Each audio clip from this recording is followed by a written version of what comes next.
Un buen día, queridos hermanos y hermanas. Les saludo con mucho afecto y cariño ya en este domingo 21 de abril, en el que estamos iniciando la cuarta semana de Pascua. Seguimos avanzando de una manera rápida. Ya nos estamos acercando al final de este mes de abril y en nuestra preparación en esta Pascua para Pentecostés. Y seguimos meditando el libro de los Hechos de los Apóstoles. Pero bueno, antes sean bienvenidos a este Rincón del Diácono, desde donde voy a tratar de meditar junto con ustedes la palabra de Dios del día de hoy. Pero recuerden, es domingo, hay que ir a misa. El ver estos videos, el ver incluso una misa, yo todos los días veo una misa por internet, todos los días, incluyendo los domingos, pero los domingos tengo que ir a misa, esa tiene que ser presencial.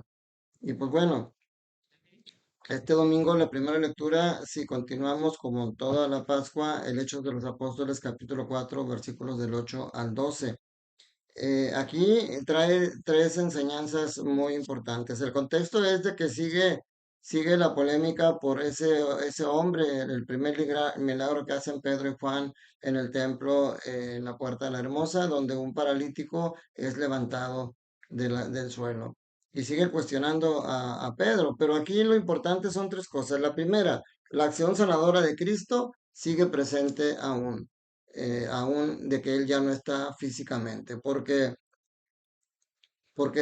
dice, se nos interroga acerca del beneficio hecho a un hombre enfermo para saber cómo fue curado. Y Pedro, muy consciente de su nivel, muy consciente de que ellos no tienen ningún poder por sí mismo, les dice, sépalo todo el pueblo de Israel, este hombre ha quedado sano en el nombre de Jesús Nazaret, a quien ustedes crucificaron y que el mismo Dios resucitó de entre los muertos. O sea, murió, fue arrebatado de nosotros, pero al tercer día regresó y luego estuvo un tiempo con los apóstoles, pero y luego se volvió a ir en el día de la ascensión, pero el poder sanador permanece y sigue permaneciendo hoy en este siglo XXI. Sigue haciendo milagros entre nosotros, pero es necesario tener fe. Pero aquí también la segunda enseñanza de esta primera lectura es que Jesús no viene simplemente a sanarnos. De la sanación lleva la salvación. Porque dice al final, dice, ningún otro puede salvarnos, pues en la tierra no existe ninguna otra persona a quien Dios haya constituido como Salvador nuestro. O sea, Él es el que nos sana, pero sobre todo Él es el que nos salva y aún en estos tiempos sigue presente ese poder curativo de Dios. Y la segunda lectura es tremenda. Es de la primera carta del apóstol San Juan, capítulo 3 versículos 1 y 2. O sea, son dos versículos nada más, pero están llenos de profundidad. Entonces dice, y esto me recuerda a mí un tema muy utilizado en psicología que es la autoestima. Y hay artículos en internet donde dice que la autoestima no es cristiana porque Cristo nos habla de abajarnos, de humillarnos, de que los demás sean más que nosotros. Y la autoestima nos dice que tenemos que ensalzarnos, tenemos que tener ese estimación sobre nosotros mismos por encima de los demás. Pero Juan nos deja claro cuál es el origen de la autoestima. Dice, la condición de hijos de Dios no nace del valor de la condición humana, sino de la iniciativa de Dios, del amor del Padre. Y el Padre nos ama y mucho, porque fíjense, dice Juan, queridos hijos, miren cuánto amor nos ha tenido el Padre. Eso habla de mucho, cuánto amor nos ha tenido el Padre, que no solamente nos llamamos hijos, sino que lo somos. O sea, a veces cuando decimos que somos hijos adoptivos, como que sería hijos segundones. Y aquí Él nos deja claro, no solamente nos llamamos hijos, sino que lo somos. De criaturas muy amadas por Dios, el bautismo nos convierte en hijos muy amados de Dios. Y eso es bien importante porque no somos hijos, el ser hijos de Dios no es un título honorífico. Claro que la plenitud de hijos la vamos a tener en el cielo. Aquí nuestra fragilidad, nuestra condición nos llega a fallarle a Dios y a no hacer esos hijos que debemos de ser. Ahora somos hijos de Dios, pero aún no se ha manifestado como seremos al fin. Y ya sabemos que cuando se manifieste vamos a ser semejantes a Él porque lo veremos tal cual es. O sea, la dignidad de hijos de Dios no se acaba con nuestra pequeña historia personal en este mundo. Nuestra dignidad de hijos de Dios se incrementa cuando lleguemos al cielo. Pero mientras en esta vida tenemos que recordar siempre, no solamente nos llamamos hijos, sino que lo somos. Claro que el mundo nos quiere alejar de eso, nos quiere quitar esa dignidad o que no nos demos cuenta de esa dignidad y nos presenta muchos caminos que nos desvíen. Pero hoy el Evangelio de San Juan, capítulo 10, versículos del 11 al 18, por eso nos presenta la figura del buen pastor. Un pastor que no solamente pastorea. La imagen de pastor en el Antiguo Testamento estaba más enfocada a gobernar. Por el rey David fue pastor y ahora es el pastor de Israel. Pero ahora Juan nos presenta una imagen más plena de lo que es el pastor, es dar la vida. No es simplemente dirigir, ordenar, es dar la vida por sus ovejas. Dos veces dice en este evangelio, yo soy el buen pastor, que entre paréntesis Juan es el que menciona mucho esta expresión teológica en boca de Jesús, el yo soy. Hoy yo soy el buen pastor, mañana yo soy la puerta, en otros días yo soy el camino. O sea, siempre Juan presenta ese yo soy. Pero hoy esto, yo soy lo presenta dos veces, yo soy el buen pastor, y dos veces también dice que da la vida. O sea, eso es la importante. Hay muchos falsos pastores que no son más que asalariados. Son pastores que lo que quieren es nomás pasar la canasta para que eches la lana y forrarse de billetes, pero ellos no van a dar la vida por ti. Ellos son solamente asalariados.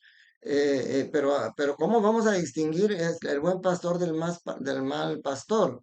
Bueno, en primer lugar, hay un verbo que es el verbo conocer y tiene que estar empapado en los dos extremos, en el pastor y en las ovejas. Dice Jesús, dice, yo conozco a mis ovejas y ellas me conocen a mí.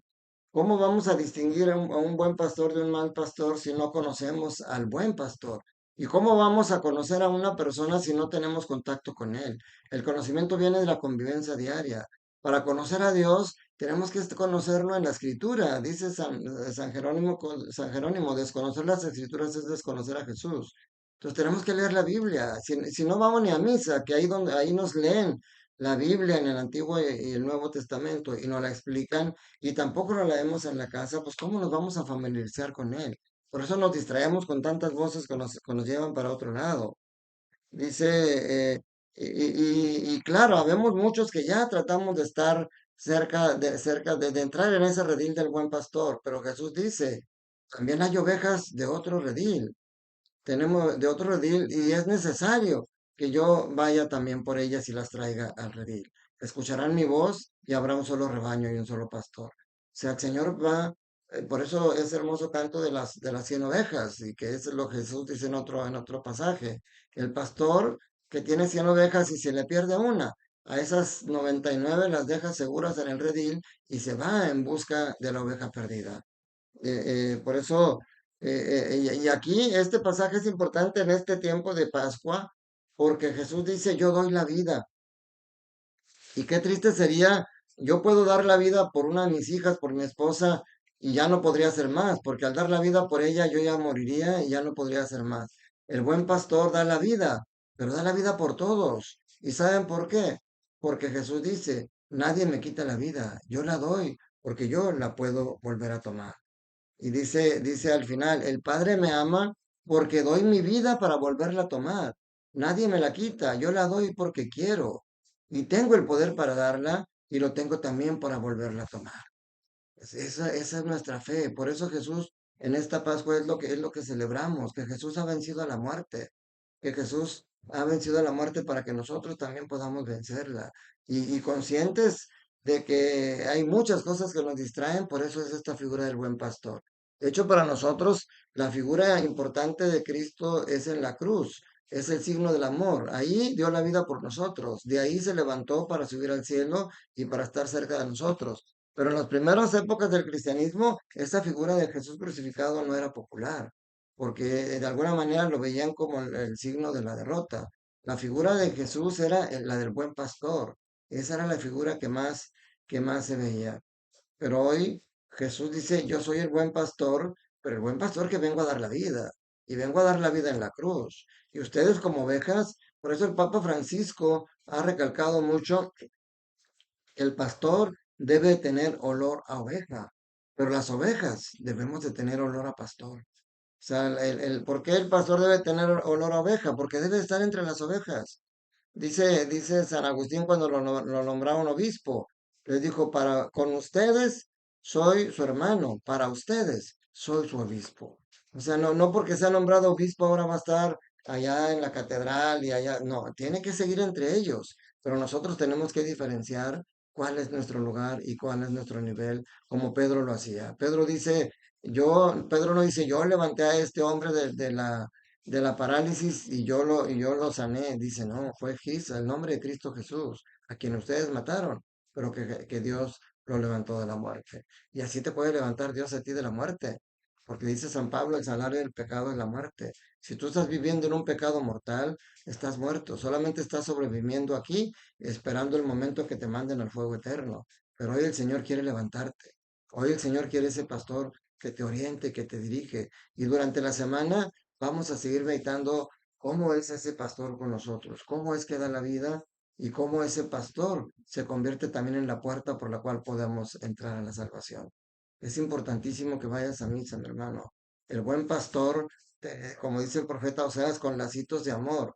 El buen pastor está al pendiente de todas las ovejas y aun cuando una se salga del redil, está al pendiente de ella y como el padre de la parábola del hijo pródigo, está siempre buscando atraerlo y está siempre esperando una señal para correr a abrazarlo. Por eso la imagen del pastor que trae a la oveja perdida, que la sana, que cura sus heridas y que la besa, es muy hermosa, porque esa es una realidad, o se puede hacer realidad en tu vida si tú clamas a ese buen pastor. Si tú como buena oveja buscas conocer a tu pastor, buscas seguirlo y buscas que él te abrace, te cure las heridas y te sane. Porque como decía en la primera lectura, si solamente se quedara ahí, eso sería catastrófico para nosotros. De nada sirve que Jesús me sane incluso de una enfermedad mortal si un día como quiera voy a morir. O sea, nuestro paso por este mundo es pasajero y es temporal. Nuestra verdadera patria es el reino de los cielos. Por eso de nada serviría que solamente Jesús viniera a hacer milagros y a sanarnos. Y decíamos en la primera lectura, de la sanación nos lleva a la salvación. Y no hay nombre que pueda salvarnos que el nombre de Cristo Jesús. No te olvides de ir a misa, no te olvides de orar por mí y de orar por todos los diáconos permanentes, orar por los sacerdotes, orar por las vocaciones sacerdotales. Siempre haz oración por tu seminario. En cualquier lugar del mundo donde estés debe haber un seminario. Aquí está el seminario de Monterrey, donde se forman los sacerdotes. Haz una oración, por favor, por las oraciones sacerdotales, para que haya muchos pastores, pero que haya verdaderos pastores. Mañana vamos a seguir meditando este tema del buen pastor. Que la bendición de Dios Todopoderoso, Padre, Hijo y Espíritu Santo, descienda sobre ustedes, sus familias, trabajos, escuelas y permanezca para siempre. Te mando un fuerte abrazo, cuídate mucho, recuerda, Dios te ama, Dios quiere que seas feliz. Y felices Pascuas de Resurrección. Todavía estamos en Pascua. Un fuerte abrazo.